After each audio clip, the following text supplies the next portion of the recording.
Alex Forte here, and I'm about to show you a video where my co-creator of the Simple Senior Swing, Sean Clement, breaks down the problems with modern golf instruction, especially if you're a senior golfer. Now, if you like this tip, stick around to the end of the video where you'll be able to get a lot more of these very simple tips and tricks, and you can learn exactly what website we share them on. Without further ado, here's the clip. For the last 20 years, the scientific community has been proving beyond a reasonable doubt how we suck at body part positioning and how brilliant we are with task. I'll give you a task. I got a machete. I want to take a machete through a bamboo shoot. No problem. I want to shave the edges of that bamboo shoot into the ground. I want to shave it into a stake that I want to stick into the ground. We're amazing at that stuff.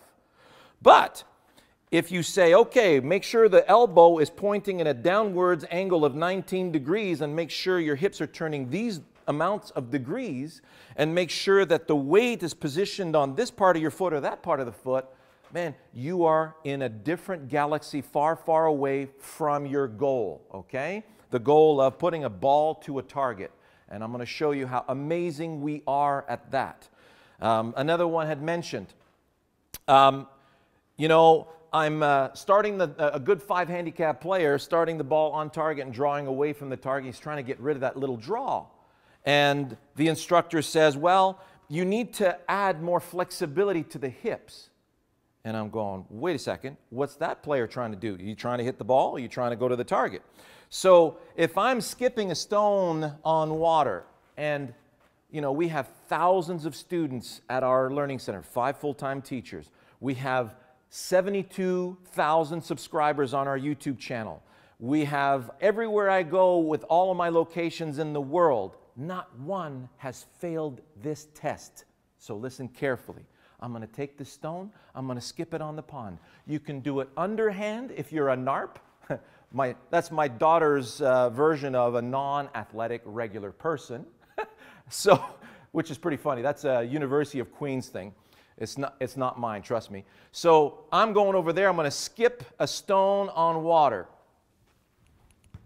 So I asked my student, where'd you let go of the stone? And they're trying to figure out where they let go because it's not a conscious thing. So we're going that way. They realize they're letting the stone go here, and the body's facing there when they're doing that, and the weight's on the front foot. Nobody fails this. And then they realize, wait a second, when did the weight get there? Did it get there as I was releasing? That's what most people will answer. No, it got there first. So then I show them how to make a punch. And we get there and snap a punch. Oh, look at that. The weight went to my front leg first. That's because that's a kinetic chain or kinematic sequence that's been built into us for millions of years out of pure self-preservation, okay?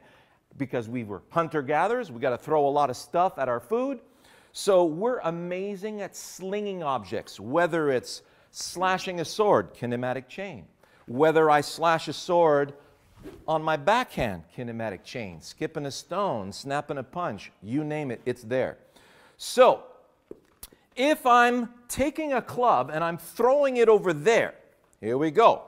Throw the club into the screen. You can't come over the top doing that. Impossible.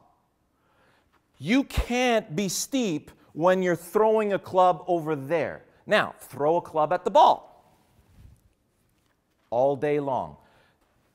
Chop wood, split wood, chop a tree. Split wood, chop a tree. Which one are you trying to do? They never get to that fundamental issue. Are you going there or are you going there? That's what we want to know. Then we can see the behavior of the swing in relation to that.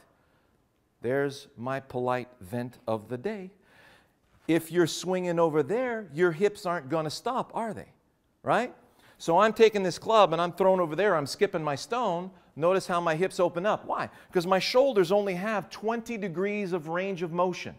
So if I don't move my body, ow, I just bruise my shoulder. I have to move my body out of the way for the stone to go over there. So when somebody says you need more flexibility in your hips because your lower body is stopping and your hands are passing through and you're closing your face too late, well, that person's defaulting to the ball and not getting all the way to the target. So if I go all the way to the target, the hips won't stop. Flexibility? I suck at flexibility. My genetics suck at flexibility. But I can hit a ball over 300 yards no problem, and my hips don't stop because I'm not defective. I'm on the right task. Like I said earlier, if you found this drill useful and you want more tips, drills, techniques, and insights about how you can really improve your distance, accuracy, confidence, and actually be pain-free for all 18 holes, you need to learn a little bit more about our simple senior swing program. All you have to do is click the link in the description below, and I will see you there.